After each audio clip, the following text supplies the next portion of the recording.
Hello,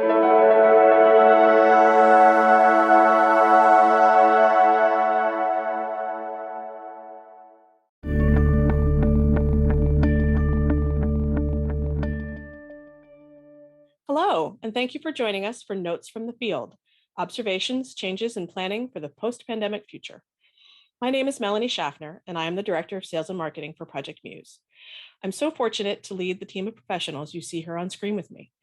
This is MUSE's small but mighty global sales team, and together we manage the sales and licensing of MUSE's many journal and book products to libraries of all kinds worldwide, as well as providing those customers with post-sales support and training, addressing metadata and discovery needs, helping with usage statistics, and sharing information on MUSE's open access resources.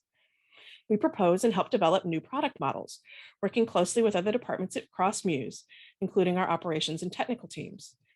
We also frequently collaborate with our publisher relations group, envisioning how to expand the discovery and dissemination of the essential scholarship produced by our participating presses, while sustainably supporting their mission-based programs. I'd also like to recognize our highly valued external partners, including library consortia and networks, and our many global sales agents, who greatly help to extend the reach of this small team. They've been instrumental in our success in bringing MUSE to so many libraries, researchers, and readers around the world. Before we start, allow me to briefly introduce the team. Anne Snellenboss is our manager for international sales and special markets, and has built an extensive network of sales partnerships for MUSE across all areas of the globe. Anne joined MUSE in 2004 after a career in academic libraries with a specialty in area studies, and continues to be active in many library and publishing associations.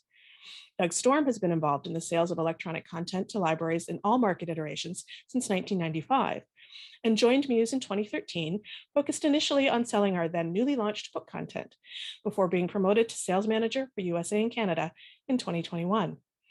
Amanda Farber also has a long history with MUSE, serving in our customer support department for over a decade before moving to sales in 2019, bringing with her a deep understanding of our library customers' needs and concerns.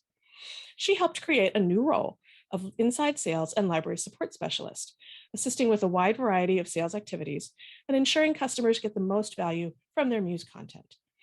Lance Tipperman also joined the sales team in 2019 as inside sales and library support specialist. His decade of prior experience in higher education procurement, in particular, work supporting the Johns Hopkins University libraries in several major resource acquisitions, bolsters our capabilities in licensing, along with pricing and usage data analysis. This group is deeply engaged with libraries of all kinds around the world. We've spent the past couple of years working to understand and respond to the challenges of the global pandemic, as well as to ensure MUSE's wealth of humanities and social science content, which offers critical context for navigating our changing world, remained widely available for scholars and students. Today, we hope to share with you some of our observations from the past and present, and some of our thoughts about what might come next, as we all look hopefully towards a post-pandemic future.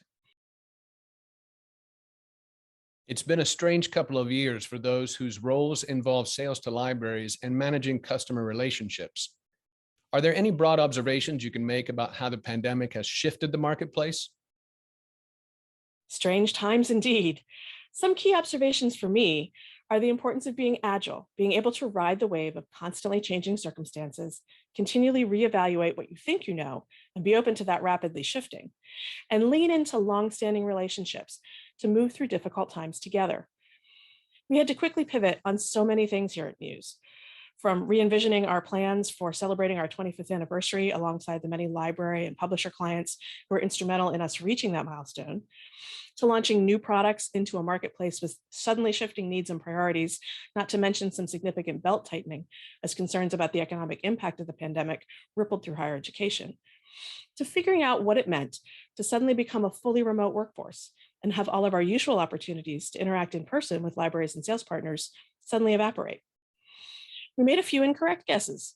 For instance, thinking that we should create new offerings for the community college market on the assumption that this segment might see enrollment growth as 4-year and above institutions were moving fully online, only to see instead that 2-year colleges were among the hardest hit by the pandemic.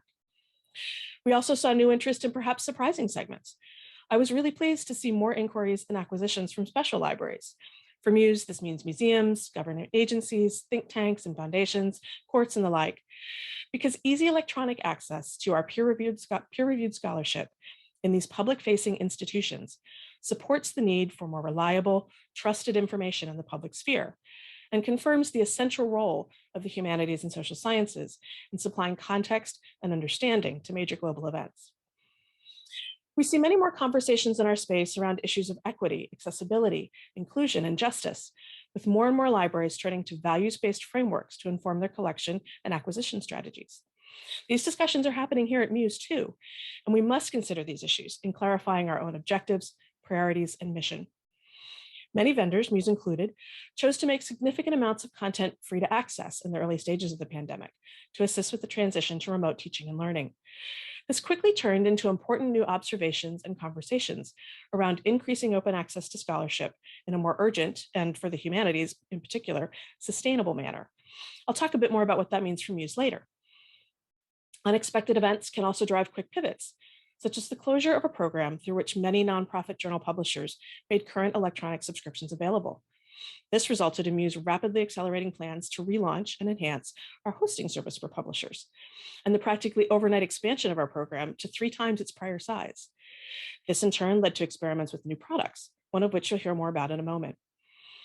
Through all of this, something that was especially meaningful to me was being able to have transparent, honest dialogues with many of our longtime customers and partners.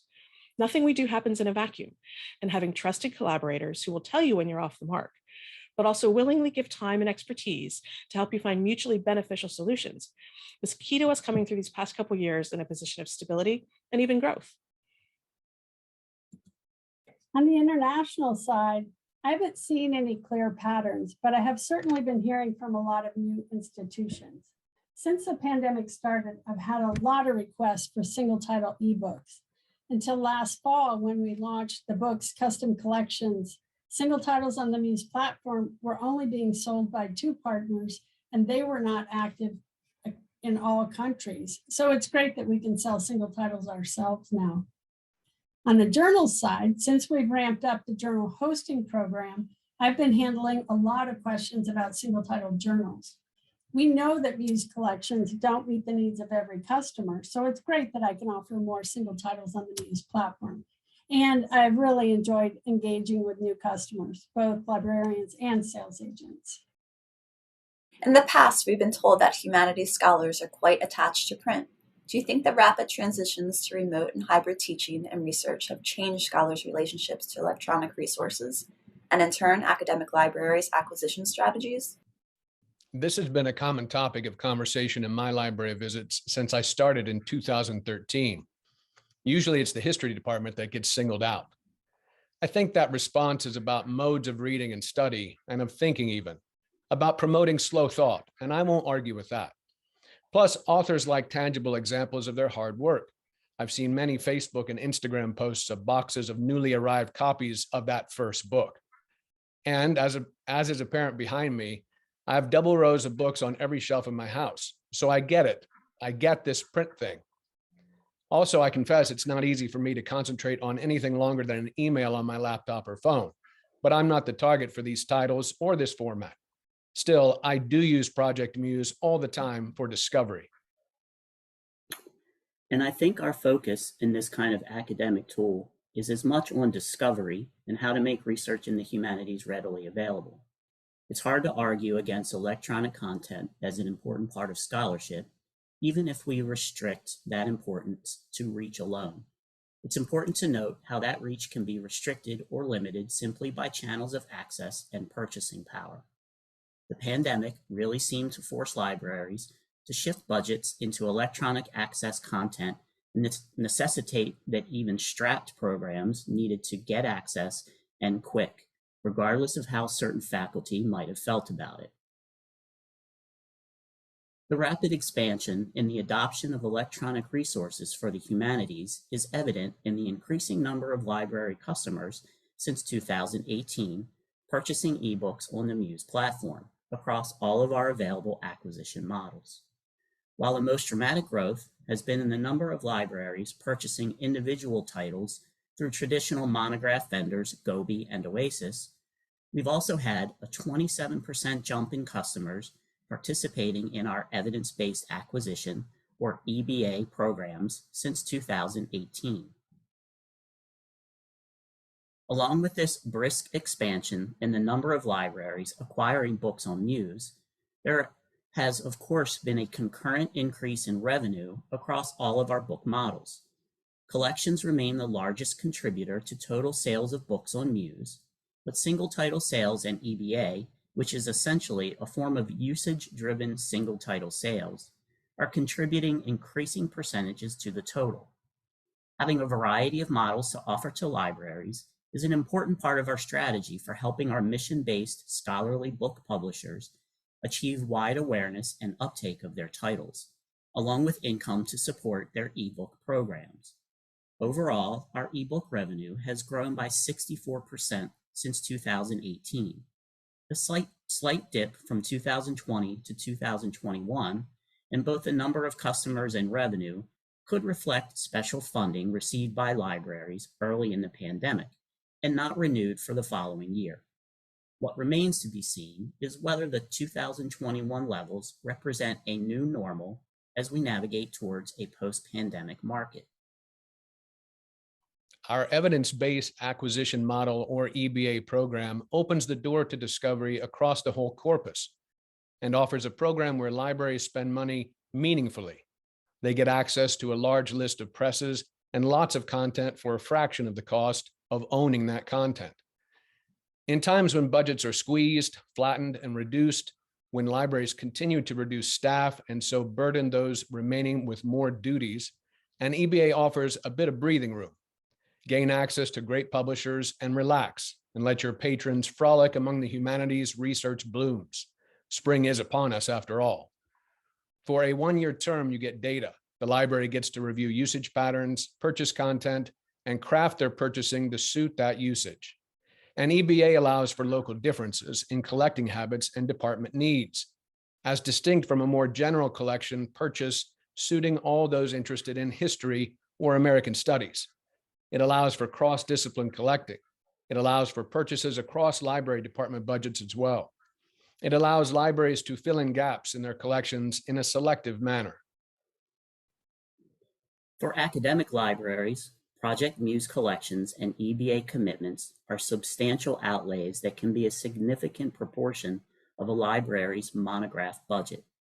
It's important that this commitment pays off. Our statistical data makes clear that EBA customers are consistent in their usage and budgets over the life of their programs.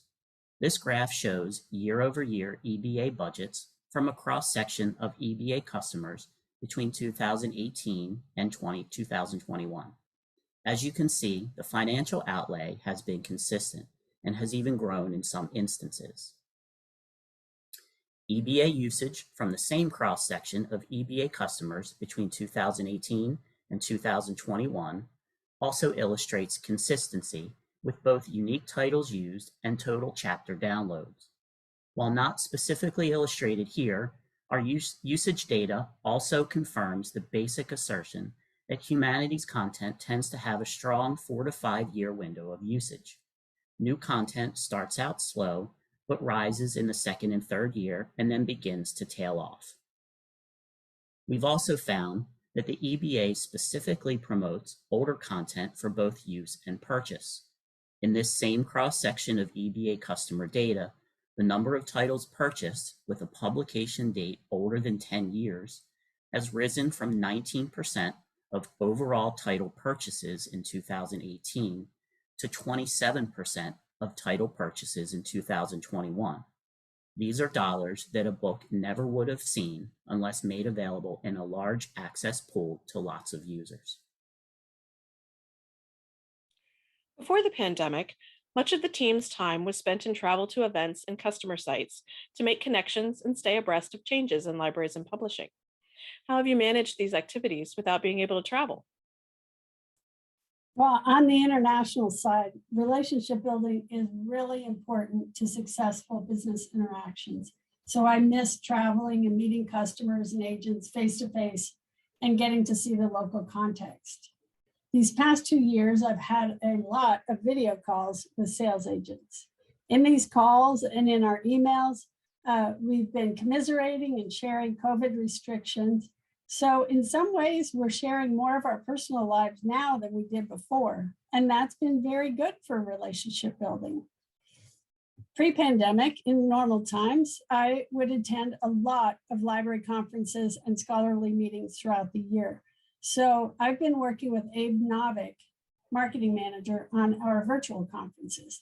Together, we figure out what subject matter or brochures to highlight, and then he records a research refresher for the show. This is a video about how to search on Muse using examples that are specific to that event. After the show, then I sent personalized emails to everybody that engaged with our virtual exhibit. Some shows are more successful than others. To be honest, the virtual conferences and trade shows have been a real mixed bag. As I'm sure you all are aware, during the pandemic, many conferences changed status to virtual only. Although not being able to interact face-to-face with colleagues came as a disappointment at first, it turned out to be a rewarding and beneficial experience. The virtual world allowed flexibility to attend sessions that may have been overlapped at an in-person conference. In addition, the reduced cost allowed attendance to more conferences. The availability of online classes and webinars sharply increased as well. This window of opportunity allowed additional subjects to be explored. One of the most interesting trends that I dove into is the hot topic of accessibility. After attending several webinars regarding this topic, I was able to collaborate with our tech department to implement additional accessibility functions. Users can now access the standard accessibility icon at the top right-hand corner of our website. I've been able to spend time strengthening my data analysis skills through classes and webinars to better understand data analysis tools and counter reports. This has provided me with the ability to better analyze customer data like usage and spend, to take deeper dives into customer profiles, see patterns or behaviors perhaps not previously recognized. This gives us the opportunity to reach out proactively with these usage patterns and make content recommendations. Focus has been on EBA, but it has helped across the board with customer data analysis and recommendations in other areas like journal subscriptions and custom book collections. As we continue to transition through the pandemic, what emerging trends are you seeing as libraries adapt and plan for the near future? One thing that comes to mind is that we've seen some amount of deeper investment in books content on Muse. For example, we've had new EBA programs with multi-term licenses of 3 years, with money deposited up front. And alongside that, we've had a large university system make a collection purchase consisting of multiple years of current content. Institutions who have been purchasing collections for years are now asking, what are we missing? And that's a big question. Sometimes it means, are we missing specific collections to certain years or certain years of collections? If a library has purchased the last 5 years of our current collections in gender studies, they generally want to know, what do you have that's older? Which is what I mean by deepening the investment.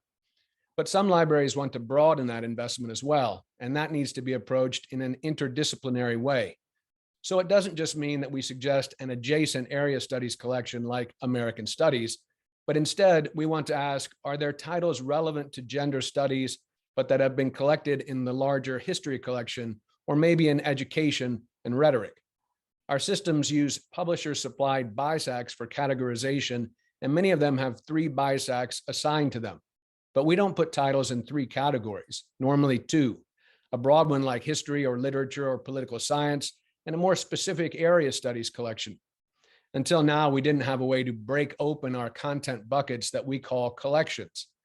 But with our new books custom collections tool, we can put titles into a collection that ticks all those BISAC boxes, even ignoring that BISAC box on occasion, and groups all those related titles into one collection for a customer to consider. Another way we're creating collections for libraries is via an artificial intelligence tool, Classify, from Cactus Communication, the same organization whose Unsilo product drives our related content recommendations. With this tool, we can really dial in on a collection request. This program uses concept mapping to create classes of content.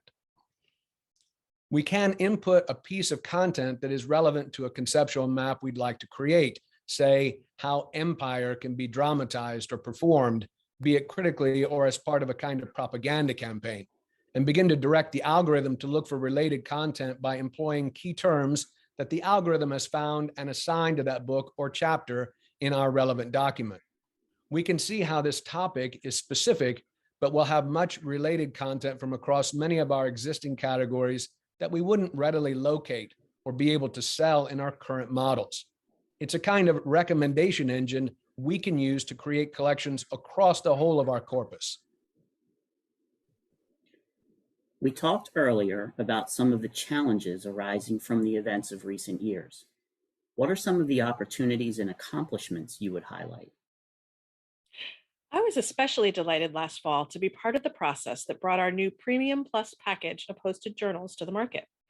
This is one of our first major new journal products for libraries in a couple of years, and it came about through some incredibly agile, very collaborative work involving not just several departments at MUSE, but also great cooperation from both our publisher and library partners. MUSE's journal hosting program expanded quite rapidly in the past 2 years, in part due to a decreasing number of affordable, mission-aligned options for not-for-profit scholarly publishers to make their content available online, with all of the functionality, discoverability, and support that libraries expect from electronic journals. We're pleased to provide a home for these journals and also to help them expand their dissemination and find new audiences. The Premium Plus package grew out of that objective, as well as in response to inquiries from our Premium Collection library subscribers, who've always enjoyed having access to nearly all of the subscription content on our platform. Liz Brown, our journal publisher relations manager, and I conceptualized the package while strategizing about hosted journal sales. The package includes nearly all the hosted journals on the platform at a modest discount from their individual subscription fees. And when it's combined with a subscription to our premium collection, it provides a library with access to every subscription journal from a long list of distinguished university presses and several prestigious scholarly societies. We wanted to make the new collection available as soon as possible, even though it was already late in the annual calendar year renewal cycle for journal subscriptions, and for libraries to be able to add a substantial new collection. A primary metric for success was simply awareness, with libraries budgeting to add the package for 2023. A few whirlwind weeks followed, with Liz recruiting and contracting journals for the package, while the sales team and I developed a list of the best library prospects based on their subscription history to the included titles. I contacted our library consortium partners, who are always a big part of our outreach and service to libraries, to inform them about the new product and see if they could help get the word out. Right on target with our accelerated product development cycle, we launched the Premium Plus package in early November. And by the end of the year, we had a handful of subscribers, with several more coming on early in 2022 and continued interest from libraries and consortia. In fact, we just processed a new order for the package yesterday. I'm thrilled with the positive response from libraries and consortia partners, as well as participating publishers. And it was quite an exciting ride as everyone pitched in to bring this new offering into reality. We look forward to the Premium Plus package becoming an established part of our journal offerings, with more hosted titles joining every year. Project Muse offers 45-day trial access to content for institutions interested in subscribing. Recently, we implemented a mid and end-of-year follow-up procedure for each trial. The newly established system is an email reminder sent halfway through the 45 days. It serves to remind institutions about the number of days they have left and other helpful information such as usage statistics and discoverability. We were able to take the time while stuck in place to utilize this data that had previously not been considered. When we began tracking trials with such things as consortium versus direct and domestic versus international, we found that the overall conversion rates from trial to subscription increased 35%. From this additional touch point alone, the data that had always been at our fingertips became a new way for sales to start a conversation with institutions. If you had a crystal ball, what do you think it would show for the next couple of years? What's on the horizon for MUSE and your library customers? It likely comes as no surprise that open access is at the top of my mind for the future. It's been exciting for us at MUSE to expand our ability to support our publishers who are working towards making more of their content open to everyone worldwide. Along with many thousands of books, we now have open access on our site, both as an outcome of our own MUSE Open grant a few years ago, and the many pilot programs and grant-funded initiatives currently assisting university presses in making both new and backlist titles OA. Our expanded hosting program means that we can now accommodate fully OA journals as well. It's also been fantastic being the platform partner for projects like the Central European University Press's Opening the Future experiment, which offers subscription access to packages of backlist books as a revenue base for making newly published books open. We've learned so much from how libraries have engaged with this model and from strategizing with all of the partners in the project about how to continually improve on the offering and support its long-term sustainability. Most recently, MUSE has received a new Mellon Foundation planning grant to study the Subscribe to Open model, or S2O. The grant is supporting research focused on developing a financially sustainable approach to open journal publishing in the humanities and social sciences that is an alternative to author pays or APC models. Subscribe to Open works by converting traditional gated subscriptions into annual payments that support making journals open access, ensuring financial stability while dramatically increasing engagement with the scholarship. With more than 700 scholarly journals on our platform, many of which may be ready to explore alternative models for making their content open, and relationships with thousands of libraries that may have interest in supporting OA initiatives, Project MUSE is uniquely positioned to undertake this project. We're working with consultant Raim Crow, who has extensive connections to the existing S2O community of practice, to conduct data collection and analysis, to test the feasibility of multiple coordinated S2O offers, and, if deemed viable, build the plan for a multi-publisher S2O pilot project based on the MUSE platform. It's complicated, careful work in this exploration phase, but it's also exciting to think about how MUSE might be part of advancing something so impactful. I think it's safe to say that even if the research completed under the grant reveals that this particular model is not viable at this time, we expect to continue experimenting and supporting our publishers in their efforts to make more scholarship open and accessible to all. I think the future for international sales will be mixed. The library market in Western Europe has been quite stable throughout the pandemic. The places that have had heavy financial impacts from the lack of tourism, like Thailand and Macau, which is a gambling destination, will start to recover as soon as the tourists return. Institutions all over the world suffered from the lack of foreign students and the money they bring to the institution and to the local economy. So that recovery will begin as soon as borders reopen and visa backlogs are processed. The countries that have been impacted by a combination of COVID and authoritarianism are going to take a lot longer to come back as customers. I'm talking about Turkey, Brazil, Hungary, and some of the countries in Central Europe and Latin America. Each one is worth a close-up, but I want to say a few words about China because that is a very complex situation and it impacts us all. MUSE does a lot of business with mainland China and with Hong Kong and Taiwan, so we would be hit pretty hard by additional restrictions in those markets. Mainland China has censored e-journal content coming from outside of China for over 20 years. But for the most part, scholars and researchers have been allowed to consume whatever journal content they wanted, as long as it came through the protected network called CERNET. More recently, though, the censors have been cracking down on ebook content, which means that libraries cannot purchase books that treat specific aspects of race, religion, politics, sexuality, all of the content our publishers produce. But the challenges aren't restricted just to China. According to the Times Higher Education newsletter, 40% of UK faculty report that they self-censor when Chinese nationals are in their classroom. In the US, universities have Confucius Institutes, which have been under review for over a decade. But in 2020, the State Department designated them a foreign mission of China due to concerns about the distribution of propaganda, the limits on academic freedom, and perhaps even spying being performed on Chinese nationals working in US institutions. So the shadow of China looms heavily over our sales, but also over Asian studies in general. There is a lot to talk about on the China front, but I'll leave it there. Thank you, everyone, for sharing your observations and thoughts today. Clearly, there is much to think about and still much we don't know about what the future holds, as upheaval and change seem to be the only constants in recent times. What seems most important to me is openness to experimentation, strong lines of communication among trusted partners, and the willingness to work together to overcome mutual challenges, leaning on our shared values and strong relationships. We welcome more of the open dialogue that has been so important over the past couple of years and invite you to attend an informal networking session with everyone on this panel during the live MUSE Meets 2022 event. Join us from 1 to 2 p.m. Eastern Time on Wednesday, April 6th, for a chance to talk about any of the topics we've covered here and more.